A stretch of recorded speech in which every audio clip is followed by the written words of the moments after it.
Salut et bienvenue à ce nouveau cours de yoga de la série Découverte du yoga chez soi. Aujourd'hui, on arrive au dernier cours d'asana, de posture. Le prochain cours, et le dernier cours d'ailleurs, sera une méditation. Et pour ce dernier cours de yoga asana, j'ai envie de te proposer une de mes spécialités, ou peut-être plutôt un de mes dadas, c'est le yoga lié à la mobilité. L'idée est de retrouver dans ton corps la mobilité que tu avais quand tu étais enfant, et tout ça grâce au yoga. Alors si tu as envie d'un peu de yoga funky et d'équilibre, de challenge, eh bien ça sera une pratique parfaite pour toi. Ne t'inquiète pas, elle est toujours faite pour les personnes qui débutent sans aucun problème. On ne va pas aller voir des handstands, on ne va pas voir des trucs trop fous, mais on va s'amuser. Alors, si tu es prêt, installe-toi sur ton tapis et commençons.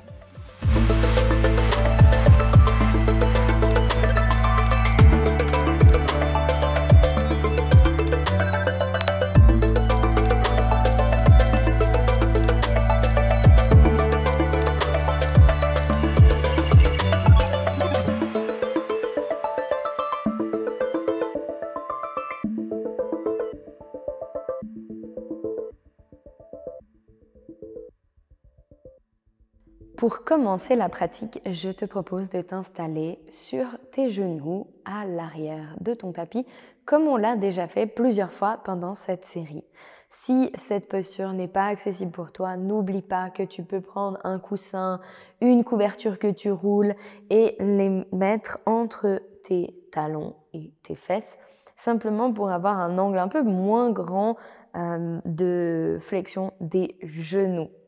Si toutefois tu es bien dans cette posture et petit à petit elle commence à être vraiment même agréable, c'est de faire attention de ne pas laisser tes talons tomber trop sur le côté. Sinon tu risques de te faire mal à la longue à tes chevilles. Donc essaye de ramener un peu tes talons ensemble puis de t'asseoir dessus et comme ça c'est comme si avec les fesses on les tenait ensemble et on ne les laisse pas tomber sur le côté. Comme ça tu prendras à la longue, plus soin de tes chevilles. Depuis là, tu peux tourner les paumes de main vers le ciel, les poser sur les cuisses, venir rouler un peu les épaules en arrière, trouver un dos bien droit, puis fermer les yeux.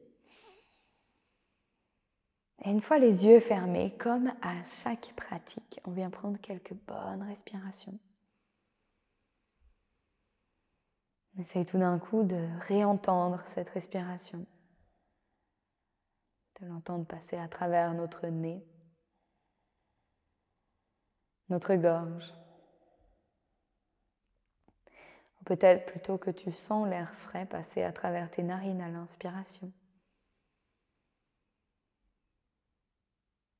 Et passer l'air chaud à travers tes narines à l'expiration.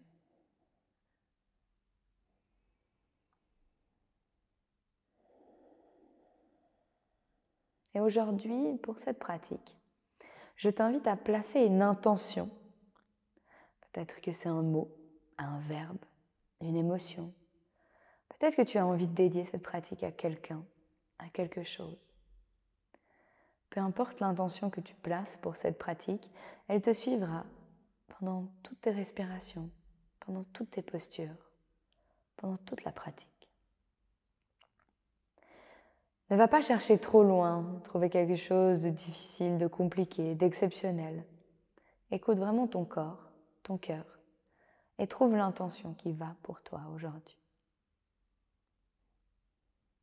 Une fois ton intention placée dans ton cœur, je t'invite à inspirer, monter les bras vers le ciel. On essaye de regarder en direction du plafond, de s'étirer. Puis sur l'expiration, on vient poser la main droite à côté de nous sur le sol. On inspire, on étire le bras gauche vers le ciel, puis on expire, on se penche sur la droite. On vient vraiment créer de l'espace entre nos côtes à gauche. Puis sur une inspiration, on remonte, on étire les deux bras vers le ciel. On expire, on fait la même chose de l'autre côté, main gauche sur le sol. on se penche sur la gauche. Inspire, on remonte, on étire les 2 bras vers le ciel. Et cette fois, sur l'expiration, on vient ouvrir les bras en cactus, comme on a déjà fait pendant cette série. On va inspirer, rouler les épaules en arrière, le cœur en avant. On essaye de garder toujours l'alignement épaules-coudes. On ne laisse pas les coudes descendre, mais on essaye de cambrer un peu le dos. On expire, on vient faire un gros câlin, une grosse boule imaginaire devant nous. On fait un dos bien rond. Puis une fois ici, on inspire, on monte les bras vers le ciel. Puis on vient soulever les fesses. On se met sur nos genoux. À nouveau, on inspire, bras vers le ciel. Expire, cactus. Inspire, roule les épaules en arrière, le cœur en avant, on regarde en direction du plafond. Expire, gros câlin, une grosse boule imaginaire devant. Inspire, main vers le ciel, viens crocheter les orteils. Et depuis là, on vient se rasseoir plus ou moins sur nos talons, sur nos talons. Et on décolle les genoux du sol. On expire, on vient dans un cactus. On essaie de trouver l'équilibre seulement sur nos orteils. Inspire, roule les épaules en arrière, le cœur en avant. Expire, gros câlin, une grosse boule imaginaire devant toi. Tout en gardant les talons soulevés, on inspire, on se redresse de tout le long. On étire les bras vers le ciel. Expire, pose les talons au sol, ouvre les bras en cactus. Inspire, pousse le cœur en avant, les épaules en arrière. Expire, gros câlin, une grosse boule imaginaire devant toi. Inspire, monte main vers le ciel. Expire, cascade jusque tout en bas. On vient dans une flexion avant. Depuis là, on pose les mains sur le sol et on va gentiment marcher nos mains pour venir s'installer en chien, tête en bas. On amène les poignets, largeur à peu près des hanches. Les talons se soulèvent, les genoux se plient un petit peu. Et on sent cet étirement du haut du corps. On essaie de monter le bassin un peu plus haut. Ici, on a besoin, dans notre chien tête en bas, de marcher un petit peu, de plier un genou, plier l'autre. Soulever un talon, soulever l'autre. Peut-être amener un genou vers l'intérieur, puis l'autre pour activer un peu plus nos hanches. On se sent libre de faire les mouvements dont on a besoin, dont on a envie. Puis, en continuant cette petite marche, on va ramener les pieds à l'avant du tapis. On peut plier vraiment les pieds autant, les jambes autant qu'on en a besoin, qu'on en a envie. Il n'y a pas de règle là-dessus. Et une fois arrivé à l'avant du tapis, on plie les genoux, on inspire, on déroule le dos vertèbre par vertèbre. Et une fois arrivé en haut, on expire, on roule les épaules en arrière, puis inspire, monte les bras vers le ciel. Depuis là, avec les mains vers le ciel, on va déplacer notre poids du corps sur notre pied gauche pour pouvoir soulever notre genou droit. On a les orteils flex et on essaie de monter ce genou le plus haut possible. Puis depuis là, on va ouvrir les bras en avion, l'un à côté de l'autre. Et on va ouvrir notre jambe sur le côté. Puis la laisser passer derrière pendant que nous, on descend le haut du corps. On étire notre jambe derrière nous et on vient poser le pied le plus loin possible derrière. Depuis là, on vient ouvrir le pied en perpendiculaire à l'arrière du tapis. On ouvre un bras en avant, un bras en arrière. On vient dans ce qu'on appelle un guerrier 2.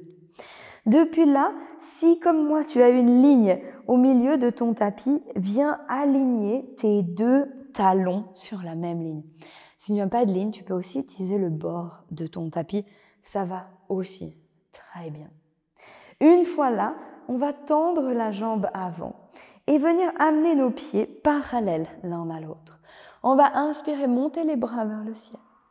Expire, on cascade jusqu'en bas. On pose les mains sur le sol, sous nos épaules. On inspire dans un dos plat, comme on l'a fait plusieurs fois pendant la série, mais cette fois les jambes écartées. Puis sur l'expiration, on plie la jambe arrière, la jambe droite. on vient trouver Skandasana, notre posture du ninja. Peut-être que le talon est au sol, peut-être pas, et ça va aussi très bien. On a dans tous les cas les orteils flex qui nous regardent, et peut-être que ton Skandasana ressemble plutôt à ça. Si tu n'as pas beaucoup de flexion du genou ou que tu as eu des blessures et que tu restes dans une version très haute, c'est pas grave du tout. Viens vraiment trouver la variation de Skandasana qui va avec ton corps. Depuis là, peut-être qu'on se challenge à soulever les mains, à les mettre en prière, à continuer à avoir un dos bien droit. Puis on va essayer de chercher le sol avec nos fesses. On va essayer de poser les fesses sur le sol. S'il te faut tes mains, mets les mains au sol plutôt que de tomber en arrière. On ne veut pas se faire du mal. Depuis là, on va amener notre main gauche vers notre cheville droite. On inspire, on monte le bras droit vers le ciel. On a toujours nos orteils gauches qui sont bien flex. On s'étire vers le ciel, on expire, vient se pencher en direction de notre jambe gauche. Et notre genou droit ici, il nous aide beaucoup. Il se fait pas prendre avec, mais il nous pousse loin justement à l'opposé pour nous aider à garder l'équilibre. Sur une inspiration, on remonte. On amène le genou droit vers le genou gauche. Et on vient dans une posture qu'on appelle le demi-héros. Encore une fois, si tu as des problèmes de genou et que cette rotation externe du genou, c'est pas top pour toi, n'hésite pas à simplement sortir la jambe, mettre le genou à l'extérieur et placer le pied gauche à l'intérieur. Ce qui est beaucoup plus doux pour les genoux. Si on est dans notre posture du demi-héros, on vient flexer les orteils, inspirer, monter les bras vers le ciel. Et expire, on se penche en avant et on attrape ce qu'on attrape. Peut-être c'est les tibias, peut-être que c'est le talon, peut-être que c'est les orteils. Dans tous les cas, on essaye d'avoir un dos bien droit. On imagine c'est vraiment le cœur qui veut aller en avant plutôt que le cœur qui veut aller en direction de notre jambe. On veut l'amener au-delà de nos orteils. Puis sur une inspiration, on se redresse tout doucement. Et on va essayer de sortir de la posture comme on est arrivé. Alors, challenge de ne pas utiliser ses mains. Fais comme tu peux. Si tu dois utiliser tes mains pour t'aider, c'est vraiment pas un problème. On va remonter le genou, reposer le pied droit plat sur le sol. On se penche en avant, on soulève les fesses. On retrouve Skandasana. Depuis là, on vient ouvrir les bras sur le côté, comme en avion. On inspire, on tend les deux jambes, mais on essaye de garder le haut du corps parallèle au sol. On expire, on plie la jambe gauche. On réatterrit dans notre variation de Skandasana. Peut-être les mains en prière, peut-être les mains sur le sol. Dans tous les cas, les orteils de la jambe droite sont bien flex. On est bien droit, bien grand. À nouveau, on va essayer de chercher doucement le sol avec les fesses. Main droite attrape cheville gauche. On pousse notre genou gauche loin de nous. On inspire, on monte le bras gauche vers le ciel. On expire, on se penche du côté droit de notre jambe tendue. Et à nouveau, on essaye de ne pas se recroqueviller sur notre bassin, mais on veut s'étirer, s'allonger en direction de notre jambe droite. On inspire, on se redresse. On vient amener genou gauche vers genou droit. Même option que tout à l'heure si la torsion externe ne va pas pour toi. Inspire, monte les bras vers le ciel. Expire, penche-toi en avant dans ce demi-héros. Et on se souvient, on ne regarde pas en direction de notre nombril, mais on regarde au-delà de nos orteils. Le cœur veut aller en avant. Et vraiment, si tu attrapes ton tibia, c'est très bien aussi, pas besoin d'aller chercher forcément plus loin. L'idée est de ressentir les bienfaits de la pratique de l'asana dans nos jambes, dans le bassin, avant d'essayer d'à tout prix aller se faire mal au haut du corps pour aller chercher nos orteils. Vaut mieux vraiment travailler sur nos fondations, sentir l'étirement profond dans nos jambes avant d'essayer d'absolument attraper les orteils. Depuis là, on inspire, on se redresse et à nouveau, on va essayer de sortir de la posture comme on est arrivé, peut-être sans utiliser les mains. On soulève le genou, on place le pied gauche à plat, on se penche en avant, on soulève les fesses. Depuis là, on ouvre les bras à nouveau en avion.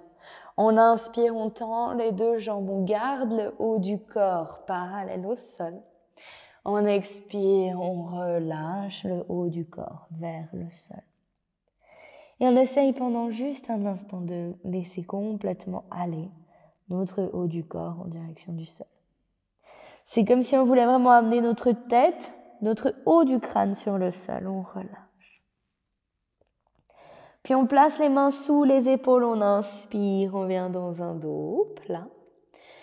Et on va simplement se tourner à l'arrière de notre tapis, venir mettre les mains de chaque côté de la jambe droite, soulever la jambe gauche et venir en flexion avant, mais à l'arrière de notre tapis. Depuis là, à nouveau, on expire, on relâche, puis on plie les genoux, on inspire, on déroule le dos vertèbre par vertèbre. Et une fois arrivé en haut, on expire, on roule les épaules en arrière, puis inspire, monte les bras vers le ciel. Depuis là, on va déplacer notre poids du corps sur notre jambe droite pour pouvoir soulever notre genou gauche. Et comme on l'a fait avant, on essaye de monter le genou le plus haut possible, les orteils sont flex, on regarde loin devant nous. Puis on vient ouvrir les bras en avion. On sort la jambe sur le côté, puis on vient l'étirer derrière nous pendant que notre haut du corps se penche en avant. Et on vient déposer le pied le plus en arrière possible. Le pied, on se souvient, va aller dans un guerrier 2. Du coup, on le pose en perpendiculaire du tapis. On ouvre un bras en avant, un bras en arrière. Et comme par magie, on est à nouveau dans notre guerrier 2. On peut regarder nos talons, est-ce qu'ils sont sur la même ligne, est-ce qu'ils sont alignés? Est-ce que nos hanches sont ouvertes en direction du côté de notre tapis? Elles ne regardent pas vers l'avant, vraiment. C'est en guerrier 2, on imagine qu'on veut se faire faxer entre deux feuilles de papier, on veut prendre le moins de place possible. Depuis là, sur une inspiration, on tend la jambe avant, on ramène nos pieds parallèles l'un à l'autre, on monte les bras vers le ciel. On expire, on cascade jusqu'en bas, on pose les mains sur le sol. Inspire dans un dos plat, puis on vient amener nos orteils, puis nos talons, puis nos orteils, puis nos talons. Et on garde les pieds un peu en canard, on plie les jambes, on vient trouver Malasana, notre yogi squat. Si tes talons ne sont pas au sol, viens t'asseoir sur quelque chose avec tes fesses. Peut-être que tu as des gros coussins, peut-être tu as une couverture que tu peux plier et simplement t'asseoir dessus. Ça te permettra de poser les pieds au sol. Et une fois là, on met les mains en prière, coude contre genou et on vient rouler les épaules en arrière. Une fois ici, on libère la main droite et on vient la poser sur le sol. Mais on continue de presser notre triceps dans le genou, dans la jambe. On inspire, on monte le bras gauche vers le ciel, on suit les doigts du regard. Puis on expire, on passe la main derrière nous dans le bas du dos. On a déjà fait cette posture une fois dans la série. Mais peut-être que cette fois, on va libérer la main droite et venir attraper nos doigts dans le bas du dos. Si attraper les mains dans le bas du dos derrière toi, c'est pas possible, c'est pas grave du tout. Si je me retourne, ça donne ça. Si ça marche pas et que l'un va vers l'autre, ça va aussi très bien. Et on essaye de garder le poids du corps à peu près égal sur les deux jambes. On ne vient pas complètement se pencher d'un côté ou de l'autre. Gentiment, on relâche. Main en prière, coude contre genou, on rééquilibre un instant notre Malasana. Puis on libère main gauche, inspire, monte bras droit vers le ciel. Expire, passe la main dans le bas du dos. Et si aujourd'hui tu as envie d'en rester là, ça va aussi très bien. Seulement si tu as envie d'aller plus loin, passe la main gauche dans le bas autour de la jambe gauche, et on vient attraper nos doigts dans le bas du dos. Si on est là, on n'essaye pas de regarder en direction de notre nombril, mais on continue de regarder en direction du ciel et on garde le poids à peu près égal sur les deux jambes. Puis gentiment, on expire, on relâche. On ramène les mains en prière devant le cœur. Puis on pose les mains sur le sol. Et cette fois, on va regarder en direction de notre nombril. On veut faire un dos rond. Et on essaye d'avancer les mains vers l'avant. Le plus en avant possible. On imagine, on fait un peu un champignon. Puis on ramène les mains sous les épaules. Et depuis là, peut-être qu'on n'utilise pas les mains. Peut-être on les pose au sol. Ça va très bien. On vient chercher le sol avec les fesses. Et on va faire un quart de tour pour venir retrouver l'avant de notre tapis. Parce que c'est pas tout, hein. On doit quand même rester devant notre tapis, être un peu sérieux en tant que yogi. Je rigole. Si tu ne me connais pas encore assez, promis, je rigolais. Depuis là, on va passer les mains derrière les genoux. On va rouler les épaules en arrière, trouver un dos bien droit, puis se pencher en arrière assez pour pouvoir soulever les jambes et venir trouver notre posture du bateau Navasana. Peut-être qu'on reste là avec les mains sous les genoux, qu'on a les orteils flex, qu'on a les tibias à peu près parallèles au sol. Peut-être qu'aujourd'hui, Navasana, on va lâcher les mains, étirer les paumes de main en avant, les doigts sont écartés, on regarde au-delà de nos orteils. Et surtout, très important, on sourit. C'est toujours plus facile quand on sourit. On vient croiser les chevilles, poser les pieds sur le sol. On va se déplacer pour se pencher en avant et décoller nos fesses du sol. Depuis là, on essaye de pousser les fesses le plus haut possible vers le ciel. Et on vient trouver une flexion avant, les jambes croisées. Peut-être les jambes ne sont pas tout à fait tendues et c'est pas grave non plus, aucun problème. Puis qu'on ait la jambe gauche ou la jambe droite derrière, on va simplement la libérer et la faire passer devant. On change notre croisement de jambes, mais on est toujours en flexion avant. Puis on plie les jambes. On essaye de revenir sur le sol, de remonter les jambes, de retrouver Navasana. Peut-être qu'on a les mains sous les genoux, peut-être pas. C'est comme on veut.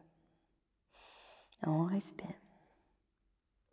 Puis on va essayer de venir tendre les jambes et de se pencher petit à petit et de secouer, de shaker, de trembler comme jamais pour pouvoir se poser tout doucement sur le tapis. Une fois sur le tapis, on va étirer nos bras vers le ciel et simplement profiter de s'allonger parce qu'on a tout contracté, crispé dans notre Navasana. Alors là, on profite de s'allonger comme si on était une éponge qu'on avait contractée. Et là, on veut l'étirer pour qu'elle retrouve sa grandeur initiale. Puis on peut placer les bras le long du corps et trouver notre Shavasana de notre choix. On se souvient peut-être qu'on a les jambes étirées, peut-être qu'on a les jambes pliées, les pieds ensemble, peut-être qu'on a les genoux soulevés et l'un contre l'autre. Peut-être qu'au niveau de nos mains, on les a sur le ventre. Peut-être que tu as envie de mettre ta main gauche sur le cœur, ta main droite sur le ventre. Peut-être tu les as à côté de ton corps, c'est vraiment comme tu veux. N'oublie pas de fermer les yeux. Et même si tu trouves une variation de Shavasana et qu'au bout d'un moment elle devient inconfortable, n'hésite pas à la changer, à simplement réévaluer ton Shavasana, bouger, permets-toi de bouger un petit peu en Shavasana. On essaye d'être le plus immobile possible, mais c'est pas interdit de bouger. Rien n'est interdit d'ailleurs. La seule chose qui t'est demandée dans toute la pratique de yoga est d'écouter ton corps. Et s'il te demande de bouger un peu, car tu t'es déposé dans une posture qui n'est pas si confortable, écoute-le, bouge, donne-lui ce dont il a besoin.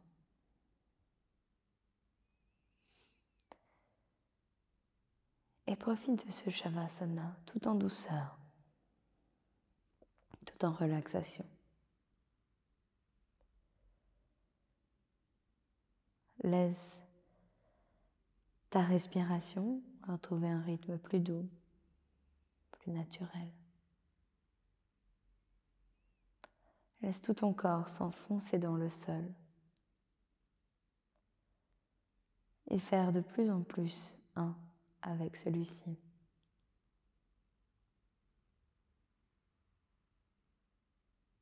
Tu t'enfonces tellement dans le sol que tu ne sais plus vraiment si c'est le sol qui te soutient ou si c'est toi qui le porte. Cette frontière entre toi et la terre devient de plus en plus floue.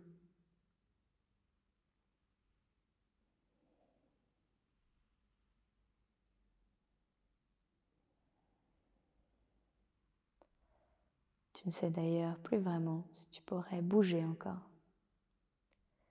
Tu es simplement là, ancré dans le moment, dans le présent. Et juste pour encore quelques instants, laisse le monde continuer de tourner sans toi.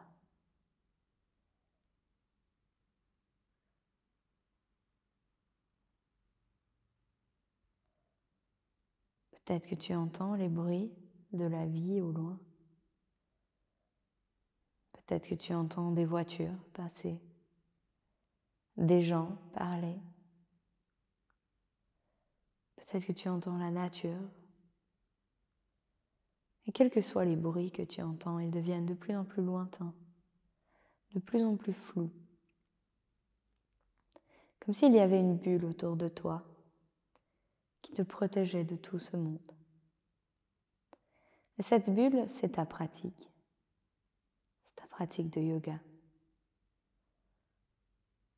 Que cette pratique soit du yoga doux, du yoga vinyasa, du yoga de mobilité, du yoga asana, ou du pranayama, des exercices de respiration, ou de la méditation.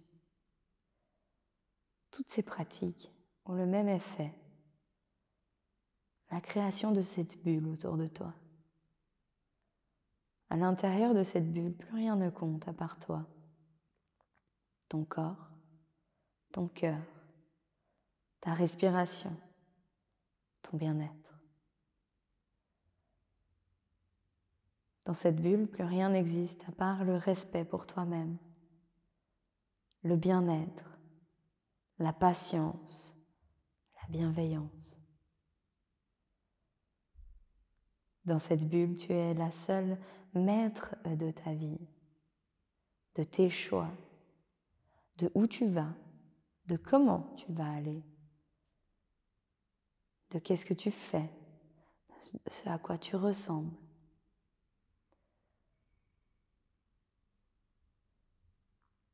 À quoi ressemblera ta posture? Tu es la seule personne responsable dans cette bulle.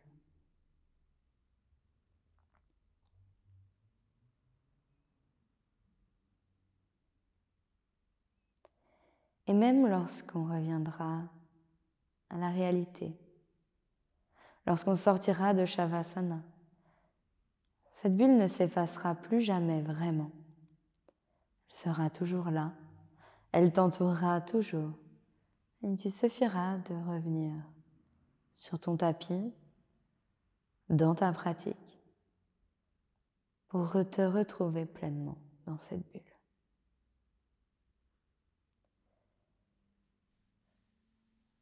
Et avec cette idée en tête, je t'invite à ramener de la vie dans ton corps, à venir bouger les doigts, les orteils, les poignets, les chevilles. Si tu avais les jambes pliées, je t'invite à les tendre et à étirer tes bras au-dessus de la tête et t'allonger de tout ton long, comme si c'était la première fois de la journée. Puis tout doucement, en se tournant sur un côté, on vient s'asseoir en tailleur sur notre tapis. On essaye plus ou moins de garder les yeux fermés pendant tout ce trajet. On vient mettre les mains en prière devant le cœur et tu peux pencher la tête en avant, comme si tu voulais murmurer directement à ton cœur. Et une fois ici, je t'invite à te remercier. Te remercier de cette aventure, te remercier de la patience, de l'écoute envers toi-même, te remercier d'avoir peut-être appris de nouvelles choses, surmonté de nouveaux challenges, d'avoir fait face à l'échec, mais d'avoir réessayé, d'avoir continué d'apprendre. Car c'est quelque chose qui nous nourrit quotidiennement, d'apprendre et d'évoluer. Et quand tu te sentiras prête, tu pourras revenir à la réalité, réouvrir tes yeux. Et c'est maintenant à moi de te remercier d'avoir pratiqué avec moi aujourd'hui. J'espère que cette pratique t'a plu. Cet aspect un peu plus funky, acrobatique du yoga, où on sort un peu des transitions traditionnelles et des postures traditionnelles du yoga pour pouvoir vraiment travailler notre mobilité. Et s'il y a des choses que tu n'as pas réussi, ne t'inquiète pas, c'est normal. On a fait une pratique qui demande beaucoup de mobilité déjà. Et certaines personnes ont beaucoup d'ouverture des hanches, une bonne flexion des genoux, et d'autres personnes naturellement en ont un peu moins. Alors si tu fais partie de ces gens qui en ont un peu moins et un peu plus de patience pour ton corps, ça viendra avec la pratique, avec l'entraînement. Petit à petit, tu retrouveras cette mobilité d'enfant, mais il faudra juste apprendre à être un petit peu plus patient. Dans tous les cas, j'espère que cette pratique t'a plu. Si tu as des questions, si tu as des retours, si tu as des envies, n'hésite pas à m'écrire en commentaire. Ça me ferait énormément plaisir de pouvoir te lire parce que, comme je le dis souvent, c'est vraiment la seule manière qu'on a de communiquer et d'imaginer qu'on pratique un peu plus ensemble. Voilà, c'est aussi ma seule manière d'avoir des feedbacks et tous les feedbacks sont les bienvenus. Je te remercie encore et j'espère qu'on se retrouve très vite pour une prochaine pratique de yoga.